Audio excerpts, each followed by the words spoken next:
start? Dr. Awais, can we start? Dr. Awais, can you hear us?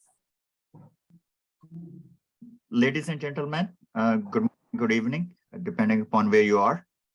Today, we have a pleasure to have with us Dr. Awais, Dr. Awais Siraj. He is a CEO of Chal Foundation. It's one of the largest network of prosthetics and orthotics in Pakistan, with the database of more than 50,000 patients in Pakistan. So Dr. Awais has nearly 25 years of experience in public, private, and academic and social sector.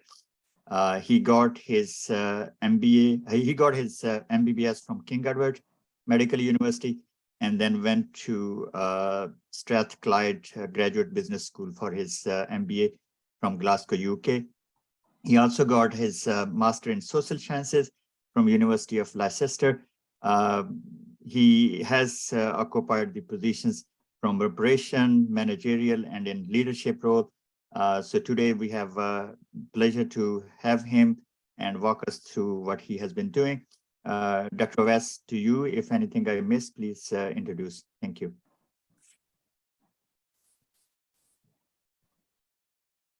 Right. Shall I start, sir? Sure, please. Okay. Auzu billahi minash shaitanir rajeem. Bismillahir rahmanir rahim. Thank you very much, Dr. Umar Hayat Sahab. And I'm feeling very nervous in front of so many distinguished seniors and professors who are really much more educated and much more wiser than myself.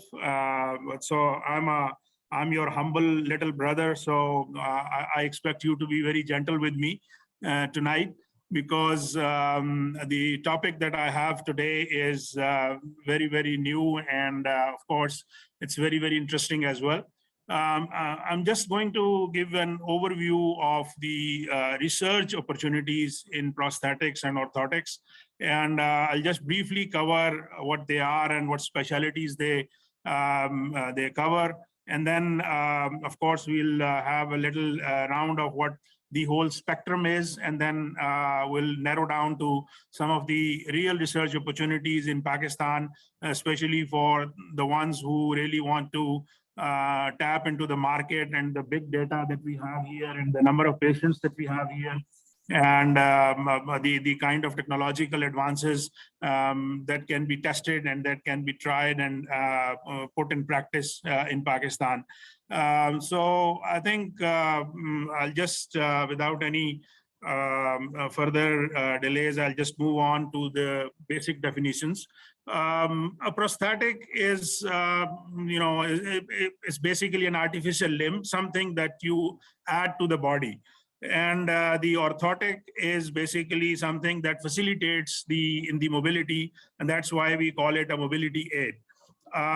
So it's basically enabling people with physical impairments or physical limitations to live a healthy and productive life, so that they are able to get back into the labor market, and they're able to have a socially acceptable and meaningful life, whatever the stage of their life is. Why do we need prosthetics and orthotics? So prosthetics are primarily required because of two main reasons. One is the amputation, and the second one is congenital anomalies. So we can have amputation because of so many reasons, but on top of the world is the diabetes. And the number two is road traffic accidents. Now, unfortunately, in Pakistan, over the last few years, diabetes is number two and road traffic accidents are number one. So why the road traffic accidents are number one? They are not primarily the four-wheel motor vehicles. It's because of the two-wheel motor vehicles, and especially the ones which are driven by a lot of youngsters and a lot of the uneducated people who do not really take care of the safety precautions, like having the side guards and having the helmets and so on and so forth. So we see a lot of young people having accidents at the age of 18, 19, and 22 maybe. So they're not only losing a limb, they're losing a whole male life of nearly 40 to 50 productive years. So that is a big alarm for the Pakistani population. The second thing is the congenital anomalies. Now we are seeing more and more congenital anomalies just because of maybe supposedly cousin marriages and a lot of other reasons. But we do not have a very strong empirical evidence to suggest what is the real reason for these kind of congenital anomalies. Now coming to the orthotics or the supports that we need, there are many reasons for which we need orthotics, and especially the things that we use in terms of prosthetics and orthotics is the customization. So we make a lot of customized, the orthoses or the devices for polio, for clubfoot, arthritis, and so many other diseases. Specialties that are primarily engaged in these kind of activities is or the referrals is the surgeons. Now the surgeons, within the surgeons, we have orthopedic surgeons at the top, then the neurosurgeons, general surgeons, vascular surgeons, and the breast surgeons, because they also do breast surgeries and then they refer for the breast orthotics. Physicians also recommend their patients for the use of orthotics, and they're primarily neurologists, rheumatologists. Now, endocrinologists are very, very focused on the diabetic foot.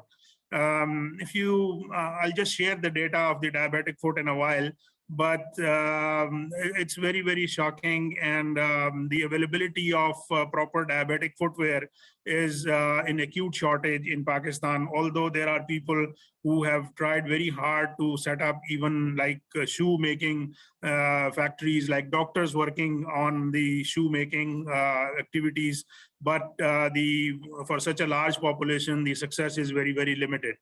And then the last but not the least is the physiotherapist, because the patients, when they go to the physiotherapist for pain relief or the spasm relief or the physios, so they also recommend that in addition to the physiotherapy, you can use orthotics and the support devices.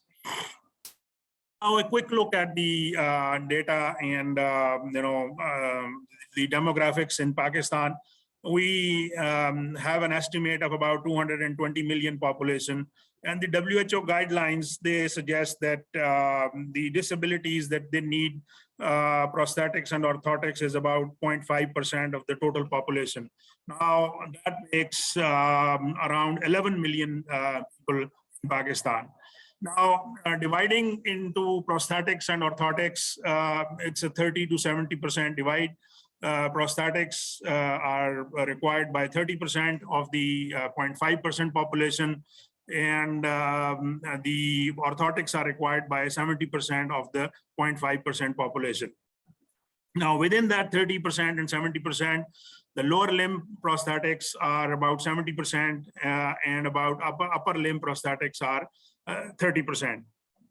In orthotics, we have another segment, which is the spine orthotics, but the percentage of that spine orthotics is very, very low, which is about 5%. Now, diabetes is a big segment, and it is estimated, some estimated about 10%, some about 15%, but I have just taken the middle road, that is about 12%. So diabetic foot complications are seen in about 10% of the 12% diabetic population. And then within that population, about 20%, estimated 20%, they go into amputation, which could be below knee amputation or the above knee amputation. So that also makes an alarming figure of 500,000 plus population. So looking at some of the world market numbers of prosthetics and orthotics, the current market is about $10 billion US. and is expected to grow by about 5% per annum to about $15 billion in 2030. And the causes of growth, I'm talking of the global market, they are documented as, again, trauma and diabetes, and of course, the congenital diseases. So one would say that there's a big market growing, or the other argument could be that it's not a very big market as compared to a lot of other pharmaceutical and medical devices market, but still the numbers are huge, and the interest is also growing across the world. Now, coming back to the Pakistani market, we see two kind of people offering the prosthetics and orthotic support services. The one is a structured segment which has a proper center at its facilities, and they provide the consulting, what kind of orthotics is required, what kind of prosthetic is required, then the physical examination, then we call it casting, and from the casting we make molds, and from the molds we make the sockets. The sockets, which basically is the part which attaches to the body.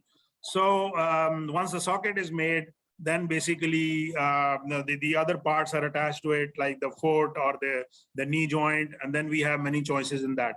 So any facility which is offering a full range of these kind of services, including the physiotherapy, as well as the gait training, as well as the usage training, we call it a full 360-degree facility for prosthetics and orthotics.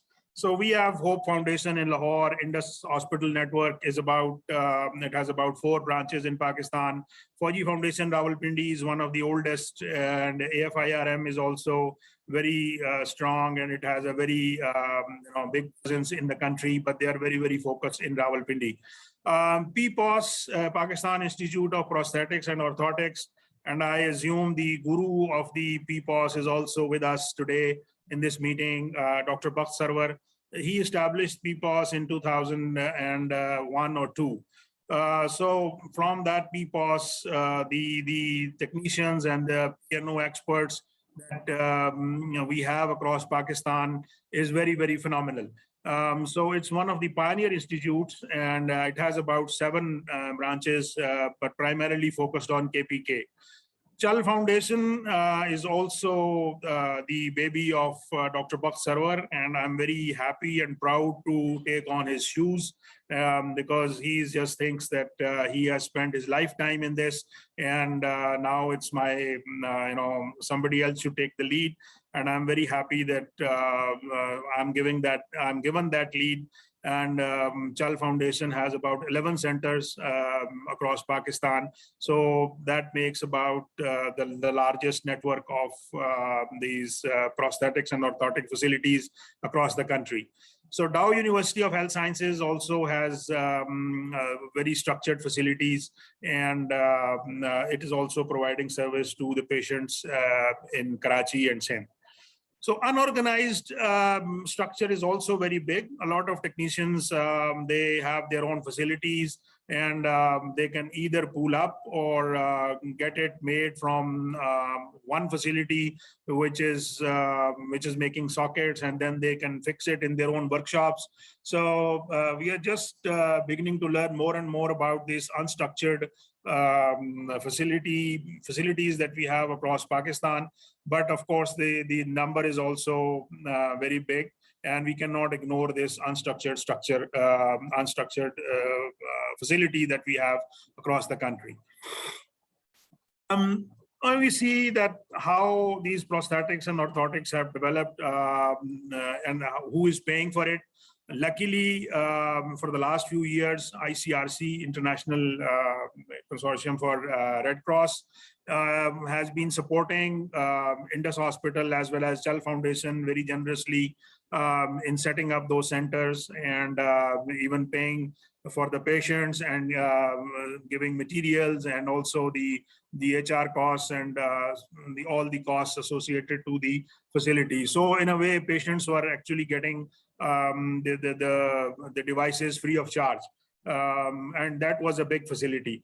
But over the last 2 or 3 years, the fundings have squeezed, And now these organizations have to rely on their own fund generation and through donations and through zakat, and also the patients who can contribute to pay these devices. Recently, we have seen Relab HS. It's a project of USAID, and it is also incorporating the Johns Hopkins University and University of Melbourne and a few others who are joining hands to form a consortium. But they're primarily working on the policy awareness and facilitation and capacity building of the institutions that are working on the manufacturing of those devices. Now, coming to the national sponsors are primarily working on the research side, and we see those normal institutions which we come across every day. There's Higher Education Commission, Science Foundation, ComSats. So Indus Hospital is actually giving some free of charge services, and also collecting data and supporting the researchers in terms of their requirements, whatever they may be. So likewise, we have a Rotary Club in Sindh, and also we have a Pakistan Society of Rehabilitation and Differently Abled People. Now, just narrowing down to the higher education institutions, which are working on the prosthetics and orthotics. We see some different patterns here as well. On paper, we have about 18 institutions which are providing the BS degree for the prosthetics and orthotics. Now, out of those 18, the active would be around 5 to 8. And on top, I would say it is the PPOS, Pakistan Institute of Prosthetics and Orthotics in Peshawar, which is producing the best graduates. And the reason for that is that PPOS is investing very heavily on the materials that are being used, and they provide a lot of hands-on training.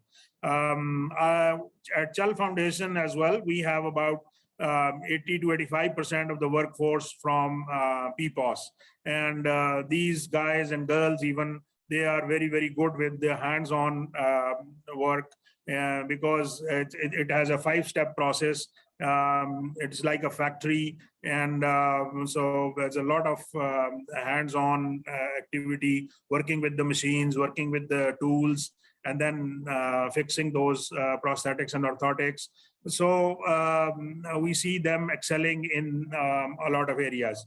The graduates from the other universities, we have a few of them, but their academic knowledge is very, very high. But their hands-on training is a bit, not so up to the mark. So we have to train them very actively on the machines and tools and raw materials and so on and so forth. There are not many institutions out of these who are working on the postgraduate qualifications and PhDs. I'm lately engaging with them to see how we can facilitate in terms of setting up their research degrees like MPhil and PhDs. But the success is a bit limited at the moment. I think one of the things that you have to look at this prosthetics and orthotics is not just the device. It is the whole spectrum of stakeholders that are involved. We have to engage the users and the families and the caregivers. And then, of course, the users groups who actually get together and support the patients in terms of their in terms of their device usage, in terms of their psychological support, in terms of their physical support. There are, I would say, some national, regional, and local governments. They have their bodies, like the Sehat card is also facilitating some of the hospitals in giving away these devices. But again, the success or the offering in this case is varied from center to center and from hospital to hospital. Civil society organizations, I think they are working very actively, and I have named a few in my previous slides. And also Chal Foundation is one of them, where we have these facilities almost, free of charge for the zakat, eligible people, and then anybody who can afford or who cannot afford can always get the devices free of charge from us. And that's the core purpose of this organization. And of course, the Indus Hospital is also providing free of charge devices to everybody who is reaching them. Likewise, we see more and more now training and academic institutions which are working on them. The professional organizations, they are still in the rudimentary stage, but we have International Society for Prosthetics and Orthotics. They have their Pakistan chapter here as well. So they are actively working to promote prosthetics and their usages.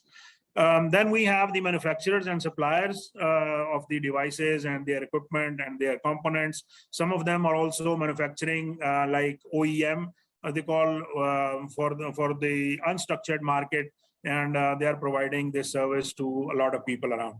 Then international organizations and agencies, previously they were actively supporting, and they were also funding all the devices. But lately, the funding is, I would not say it has come to a stop, but it is squeezing down to the level that by the year 2025, I think almost all the organizations will have to rely on their own funding or the patient funding or the zakat funding or the donations for if they wish to carry on with the free of charge supply of goods. So I think this was a bit lengthy description, but it was important. Now coming to the international standards for prosthetics and orthotics. So WHO, World Health Organization, is the leading body which is working on the policy, products, personnel, and provision. They have actually produced two remarkable documents. One in which they sort of describe the policy, and the other one is the implementation, which is the policy prescription, which again revolves around these 4 Ps, which is policy, product, personnel, and provision. Now, they understand that the patient is always at the center of the attention of any health service that they provide. So they have described very meticulously about the rights of the people with disabilities, and then the inclusion and exclusion, and what kind of people, what kind of devices, what kind of safety measures, even in making devices, have to be put into practice. So as I mentioned previously, that we have a very specific term used in prosthetics and orthotics, which is called gait training. But that has a different spelling, GAIT. So just following that gait, the WHO has also coined this term GATE, GATE. It's called Global Cooperation on Assistive Technologies. So again, they're looking at the groups of people who work together towards the making and the usage of the devices or the mobility aids. Likewise, WHO from time to time is also engaging these societies and the other organizations, again, to improve the standards and then setting up and improving these services. Unfortunately, WHO has made those standards, but I think there are no testifying bodies to regulate or to assess whether any manufacturer or any service provider is actually following those standards. Likewise, there are also ISO standards specifically for prosthetics and orthotics, and there are 4 or 5 of them. I would not go into the details of all of them, but I have been looking for the testifying bodies of these ISO standards. But at the moment, the knowledge base or the expertise base is very, very limited. In terms of research, just on a lighter note, I was part of the focus group working on some of the rankings, global rankings, Times Higher Education, and so on and so forth. So they were looking at some of the nice terms that have to be written into the publications and the research agendas. And one of them is the Sustainable Development Goals. This is called the talk of the town or talk of the world. So the prosthetics and orthotics, luckily, they will cover about 6 of those sustainable development goals. So any researcher working on these sustainable development goals and linking it with prosthetics and orthotics would be very, I would say, lucky to have its ranking going up very, very soon, because these words are picked up very easily by the search engines, and then the sort of profile of that researcher goes up. So this is kind of thinking that is prevailing at the moment. Now, what are the prosthetic options that we have at the moment? We have prosthetics for supports. And somebody a couple of weeks ago was mentioning that you can also use prosthetics for enhancing the activity or the performance of a normal person. For example, a soldier or a firefighter or a rescue worker or somebody else who has to respond very, very quickly in emergency situations. So I think that is one of the areas that can be looked at. Prosthetics are generally customized, and then especially the part that connects to the body. There are generally 5 steps which are involved in the manufacturing of any prosthetics and orthotics. Now, the first 3 steps are a bit cumbersome and a bit messy. My colleagues who come from orthopedics and general surgery would agree with me that putting up a POP and coming up with a mold, and then working on it with a plastic sheet, and then going through that process is quite bulky, and it's quite messy as well. So the advancement in that area is about is 3D printing and 3D scanning. So with the use of a 3D camera or 3D scanner, we can send a direct image to the 3D printing machine, and that printing machine can print or actually manufacture the socket. And once that socket is made, then the job of the workshop or the fixer becomes very, very easy. And that is possible through digital imaging and, of course, the modular assembling of the prosthetics. Now, top 5 orthopedics, prosthetics, manufacturers. The reason why I mention them here is that I've been working with the industry as well, and the global industry is always very keen to look at the global data if they are working on a new development, a new prosthetic, new device, new modality, new way of working, because that makes them competitive. So my colleagues working in the international environment would agree with me that global manufacturers would always support a research activity, and collecting data from all parts of the world, especially the developing world, would be of a lot of interest to these companies, especially when done under the strict guidelines, the WHO guidelines and the GCP guidelines and the good clinical practices guidelines. So anyone having link with those organizations can be at much more strategic advantage rather than somebody just doing this exercise on their own. We do not have, I think, the number 1, number 2, number 3, and number 5 company in Pakistan. Autobok is present, but it's usually represented by their distributor. So the company representatives are not operating in Pakistan. Everybody is very excited about the prosthetics, because the world has grown to the transplants and the advancements and the robotic knives and so on and so forth. Why prosthetics is not growing, and we are still struggling with the non-mechanical or the sort of the non-electronic stuff and things like that, very basic knee joints and very basic the other parts. But there's a good news that bionic arm is also being developed across the world. Even in Pakistan, we have a couple of companies who are working on these arms, which can actually provide 4, 5, or maybe more functions on the click of a button, or just within that arm, these functions are available. The biggest challenge would be the neuromuscular signal technology. The device getting signals from the nerves, which have their endings at the stump that we call, or the part that connects to the prosthetic. There has been limited research and limited advancement in that area, but still, I think we're still far away from that. The real device that can actually be put with a lot of confidence on any patient.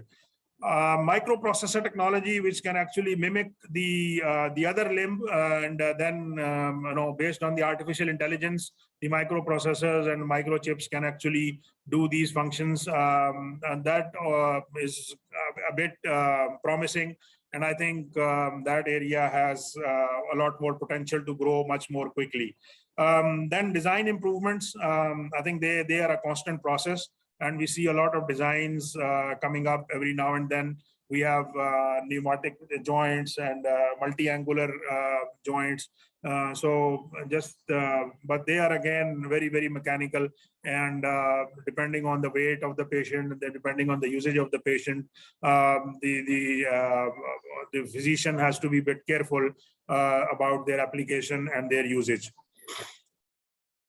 As a bit busy slide, my apologies, but the purpose of showing this slide is that whenever we are looking at any sector or any specialty or any area, it was much more worthwhile looking at the whole spectrum. And before even joining Chal Foundation, I was given the opportunity to look at the spectrum of activities that could be engaged with the prosthetics and orthotic business. So from prevention to actual delivery, there are multiple options and multiple stakeholders that are involved, multiple institutions involved, multiple financiers involved, and multiple disciplines that can be engaged. And just looking at this slide and trying to find some connections within one area and the second area or the last area or the third area, and then trying to find something new out of this this whole spectrum would be the real research proposal, and then some research area to actively work on. So, I'll leave these slides with you. Of course, you can always look at these blocks, and then we can have some discussion, in private whenever it's appropriate, or whenever somebody is more interested in connecting some specific dots. Now, just narrowing down again to the WHO priority areas. The World Health Organization is more interested in the overall health impact and the economic impact of the assistive technology, because it is believed that with this assistive technology, the patient is actually going back to the society, going back to life, going back to work. So the impact of that is massive for not only for the individual, but for the family, for the society, and for the country, and of course the world. Somehow it is observed, and it is documented again and again, that the policies and systems working within the governments, and we see that in Pakistan as well, they are not very strong. And WHO is providing a lot of support in terms of the policy making and the kind of systems that have to be developed in order to provide a continuous supply of devices and support for these patients. Again, when you look at the technological advancement, the first thing that clicks into our mind is that something which is sophisticated, something which is more advanced will be very high price. Well, technically, yes, they are. Like, just to give you an example, our devices start from like $200 and $300. The sophisticated ones would start at $10,000 plus dollars. And so they go up to 60, 70, $80,000. That's a lot of money even for the developed world. So how to make those high quality, affordable devices is also a challenge.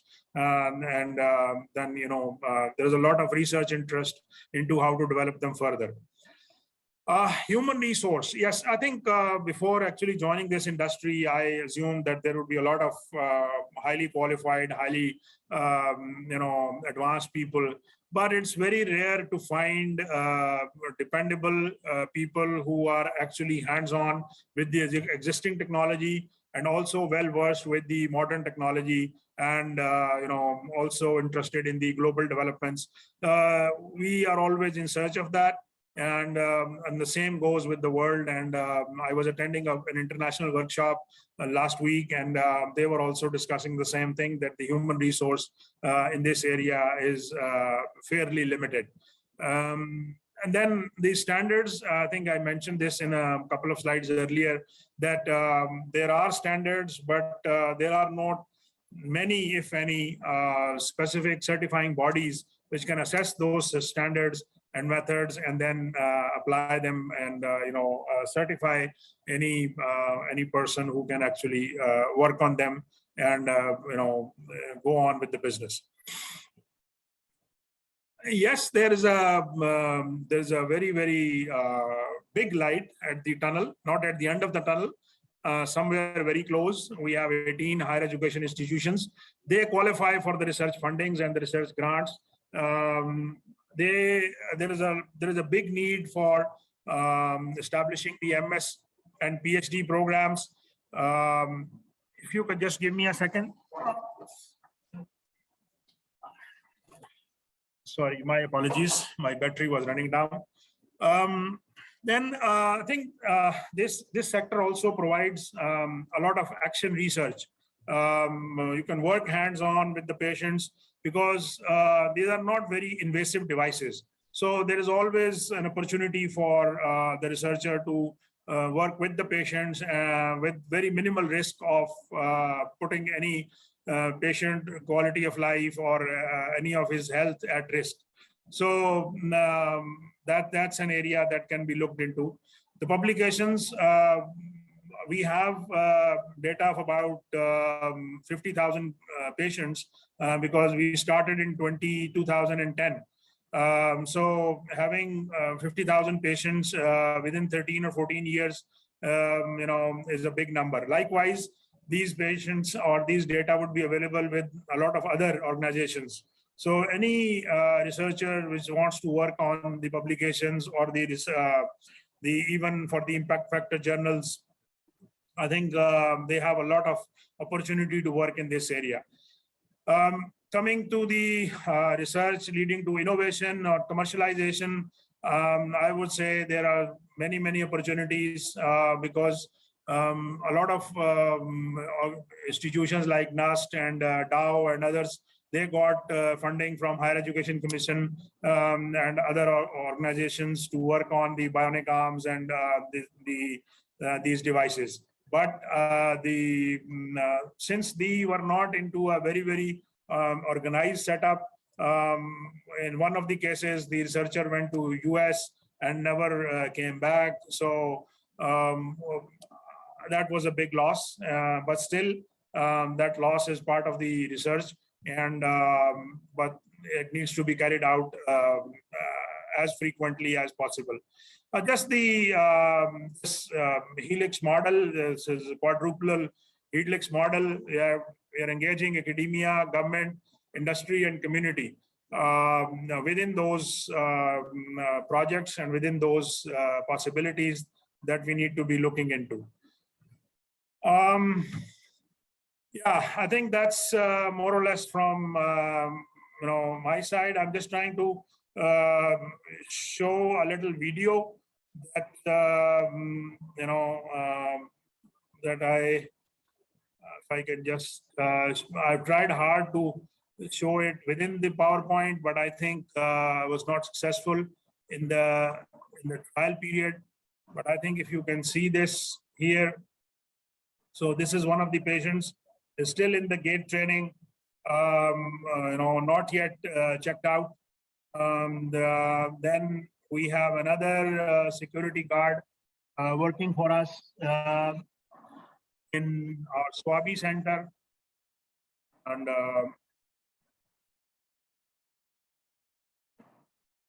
yeah,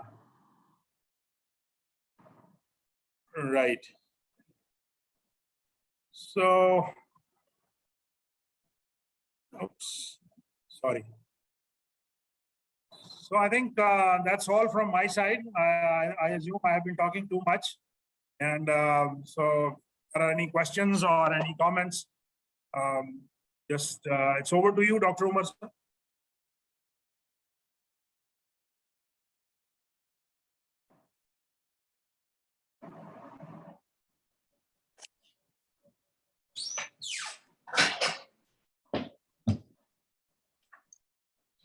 Dr. Rinka, can go back to Richmond?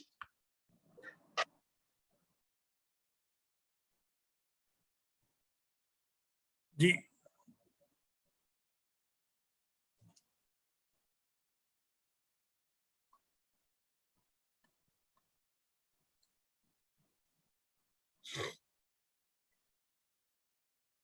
Dr. Uzair साहब. Dr. Sarvat, maybe you can start some discussion. जी अस्सलाम वालेकुम sir doctor Awais Sahib क़िबला मैं doctor Awais साहब की introduction में एक चीज़ मैं add करना चाह रहा था can everybody hear me Yes. या मैं ऐड करना चाह रहा था कि डॉक्टर अवैस हाफिज़ कुरान भी हैं in addition to being you know, a scientist, a management person, a quality individual, you know, in addition to so many other things, and a doctor from KE, he is also Hafiz al-Quran. So that is, in my opinion, is a very, very big achievement of his and his parents. Dr. Sabi, I think it's a great introduction and advanced information on the prosthetics and orthotics. And it also outlines the a very large opportunity to serve the public and to serve the population from, you know, from several points of view, from charity point of view, from business point of view, from research point of view, from achievements, et cetera, et cetera. But I think like anything else, advanced medication or advanced treatment in Pakistan has a label of a large bill to the patients or to the society. Now, obviously, majority of the patients who are driving motorbikes kind of to some extent speaks to their financial background also. And if that's the case, then we are looking at a disparity between the need and the ability for the technology to be provided to these patients in terms of the cost involvement. How do you see that? Is there any balance that you have been able to detect or achieve through your efforts in the current location of Chal? Sir, thank you very much for this question. And this question is, although all patients are very close to my heart as well, but this segment is very, very close to my heart as well as my head, because I see those patients, in the healthy state every day. And I just fear that one day they will, God forbid, they will end up with me or somebody else looking for a device, because when I go to my office, I see one or two young person trying to fix up a device just because he just tripped off a motorbike and then some car ran over it, or some major injury happened, and then the doctor had to amputate that. Now we are trying to first thing is the money that we need. So we have identified 5 streams of revenue that is possible. Previously, we were relying on 1 or 2 streams of revenues. primarily through ICRC funding and a couple of other agencies. But now we have identified 5 different streams which we can mobilize to accelerate the funding for those who cannot afford it.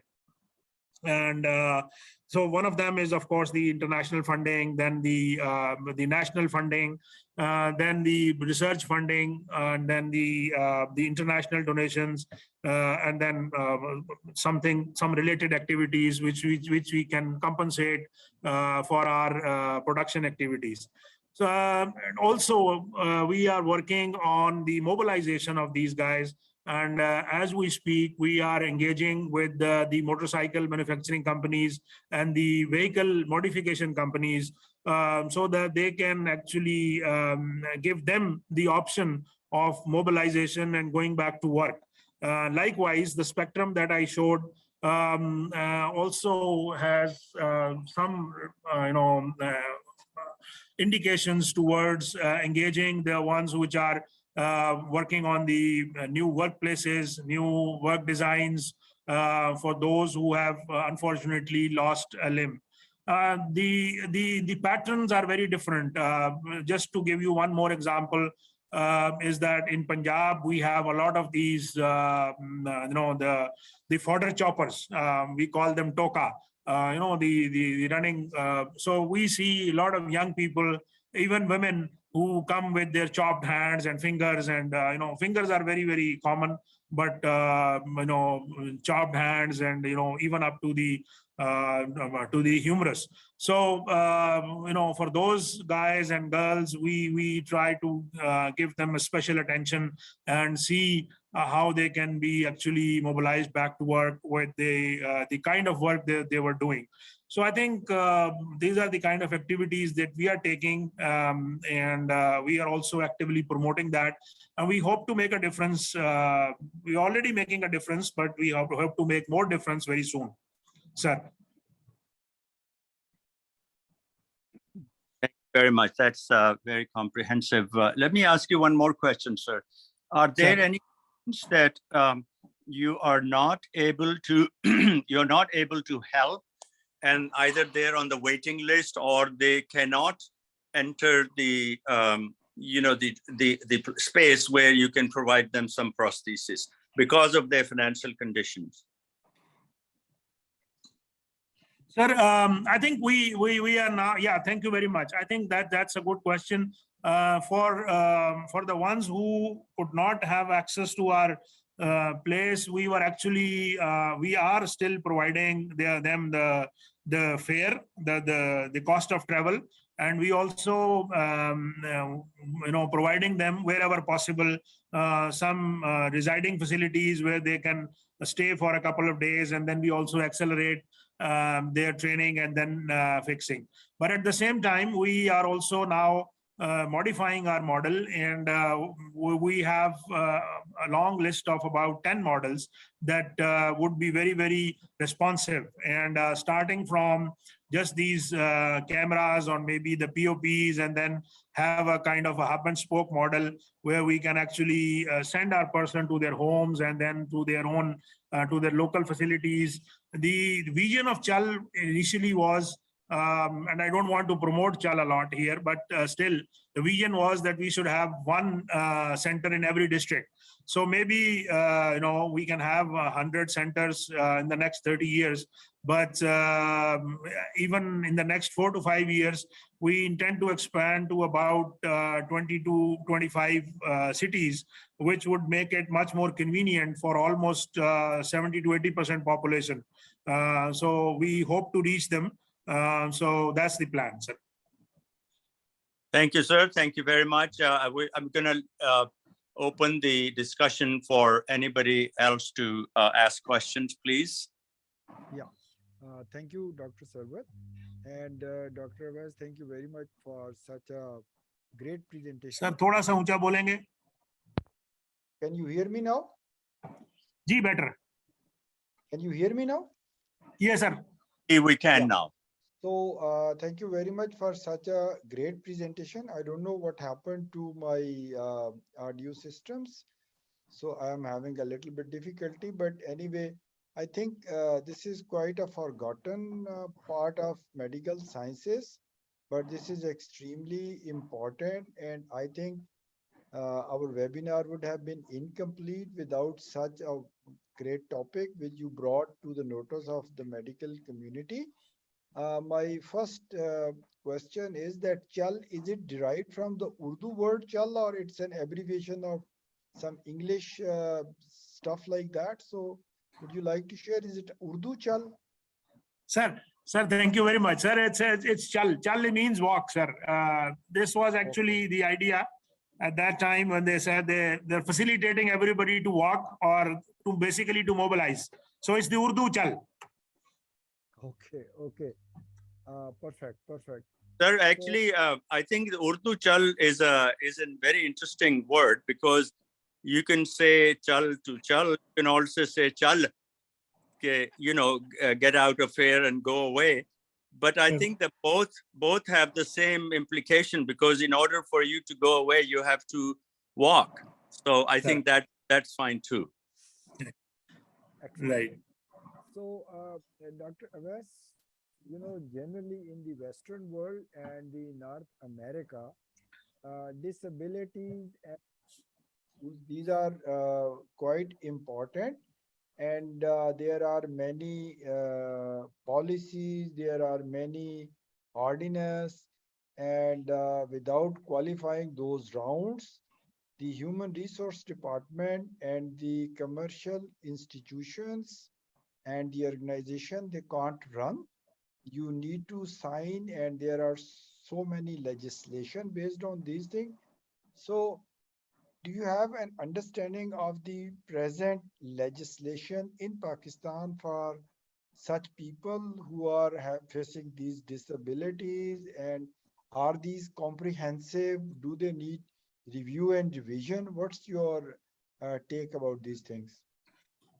Sir, thank you very much. I think, I would take the support of one of the authors. He said that, if I want to read a good book, I will write one. So I think at the moment we have very strong team of people across the world. Across Pakistan, whoever is working on it, they have a very hands-on experience of the devices that they're making, and they're very good at the technical expertise. What is missing is the relationship of this technical expertise to the advancements, to the clinical knowledge, and also to the advanced research, like coming up with new ideas, new thoughts, and new innovations, and of course the new modalities.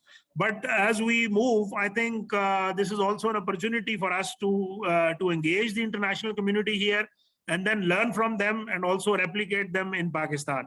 So while we do not have a very rich faculty here, I hope to have one, because I'm already engaging with a couple of universities to go to the next level of the education as well as research.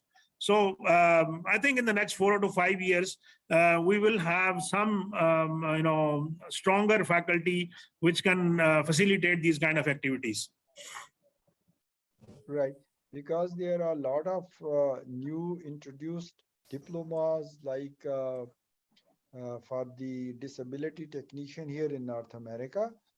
And I believe, but there is a bachelor degree, as you mentioned, in Pakistan.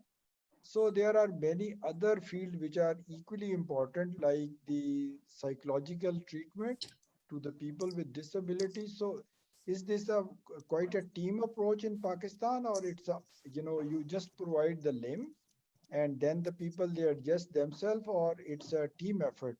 A lot of people who are involved in helping these people. No, sir. I think, thank you very much. Just I'll take one moment to describe how it all started. I think this started from the earthquake in the year 2005, and it was at that time Chal Network. And one of the necessary elements of our service is the physiotherapy. So we do not just give a device and let the patient go unless we give them a proper training All our facilities are equipped with a proper physiotherapist and the training area. So that is the physio part, and then the psychological part that you mentioned. We have a network of our associates which we can refer to for any kind of psychological support that anybody is looking at, especially the family and the counseling, and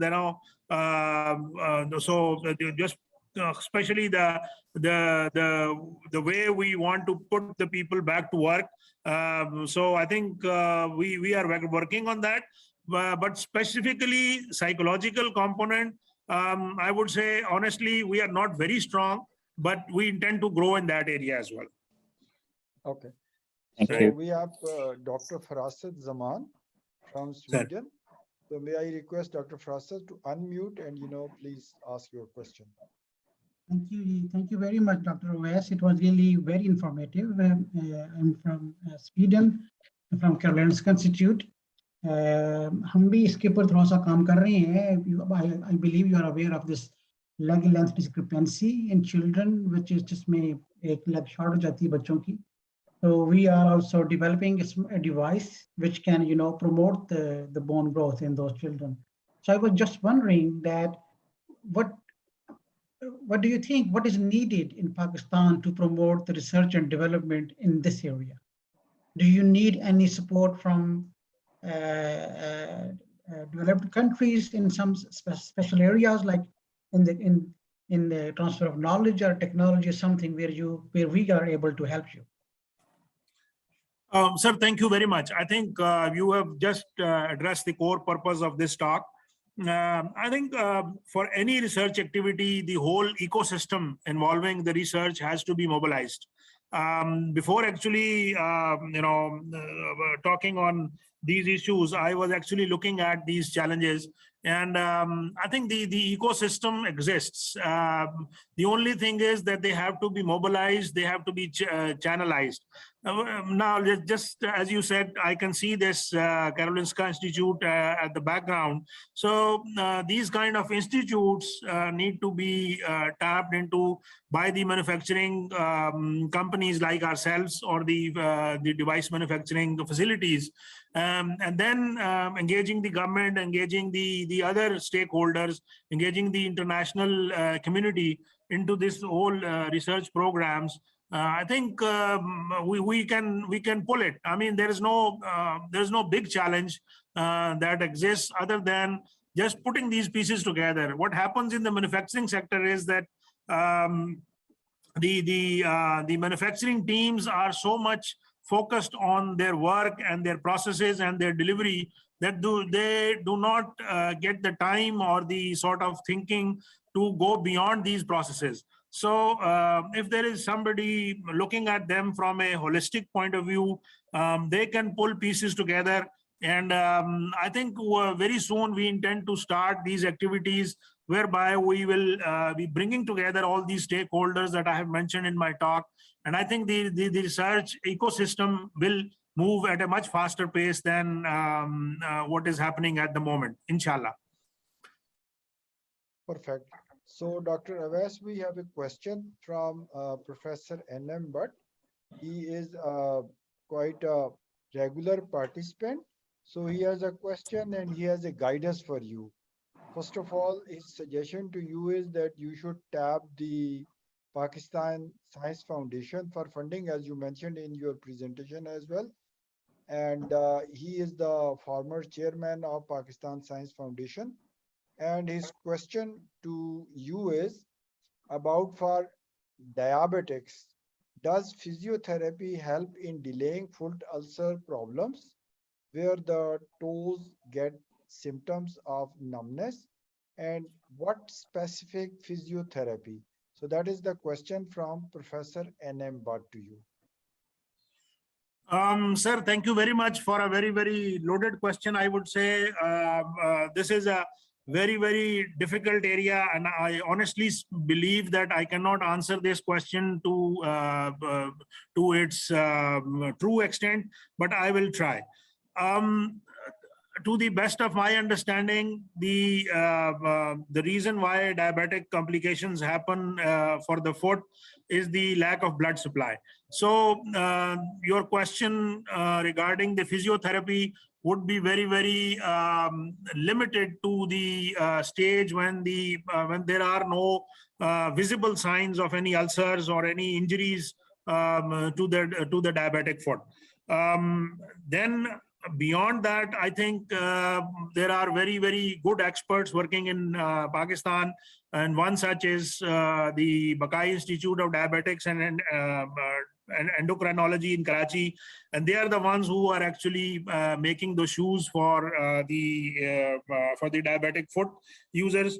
So they will be in a better position to comment on that.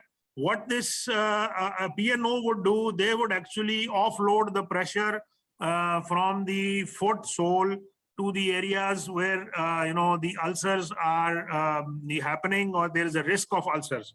So what we do is that we measure that pressure, we get that and actually offload that pressure from the weight-bearing areas and shift it to the other areas, healthy parts, so that the ulcers get healed. And ulcers get healed more speedily than they would under pressure. So that is what the PNO or the prosthetics and orthotic expert would do. Anything beyond that is primarily the job of the endocrinologist. And I think I would just stop here, and I would just refer it to a good endocrinologist who are good with the diabetic foot. And we have a few. There are challenges. We can have a separate session on that, on the diabetic foot, because if I go into those details, they will be too lengthy for this. I have But I am one question. available for a private conversation whenever you think it's appropriate. For that, I have one question for Dr. West. Dr. West, wonderful job. I mean, the only question is, are we considering to exporting this to Afghanistan, where this kind of handicaps are like more frequent than even in Pakistan? Sir, thank you very much. To the best of my knowledge, I think the Afghanistan already has decent facilities in private sector as well as in the development sector, and they are being provided these devices free of charge to all the deserving cases. Just because of the war, the Red Crescent has been very active in that, and even Aga Khan in Kabul has that facility. Exporting it, there are actually two components for export. One is the whole device, which is a bit tricky for export, because that needs customization, and anything that needs to be customized cannot be exported so easily. As regards the components, quite honestly, we have not been very successful in manufacturing those components yet. There are companies which are trying to manufacture those components, like the rods and the joints and the foot and those basic things. But their success is limited. Yes, for the other countries, I mean, I see North Africa is a big market. Then there are other countries on which we can export. And once we have this 3D facility, I would not eliminate the possibility of exporting the customized, the prosthetics as well. So I have partly answered your question, but I don't think I have done enough justice to your question. Thank you. Okay. Thank you, Dr. Awais. What a fantastic presentation. You are so kind and supportive to APPNA Merit, because when I solicited request about this topic, this is quite a difficult topic, really. And most of the participants, they have no clue about this thing. So you enlightened us with such a wonderful presentation. So I think this is the time to say goodbye, and powerful thanks to all the participants, the panelists, the technical team who is offering this webinar. And on behalf of APPNA Merit, we are greatly thankful to you for your time, for your devotion, and for your participation. And at the same time, maybe we will request you for a more close group presentation on the same topic to some of our members, maybe to look for some coordination and some sport activities for the Chal Foundation that we can also consider. So that's the objective. And Professor N.M. Bhatt has also shared his contact detail to you in the chat box, which you can write down. And we are thankful to the panelists, to the coordinator, to the technical team, and most of all to our most valuable participant who spare time really to participate in these webinars. So these webinars are available on APPNA Merit YouTube channel. So for a repeat listening or maybe referring to somebody. So with these, we stand for closing today's session. So have a good night to Pakistani participant and to good afternoon and a wonderful weekend to our participant from North America. Thank you very much and bye-bye. Thank you. Thank you. Bye-bye. Bye. Bye-bye.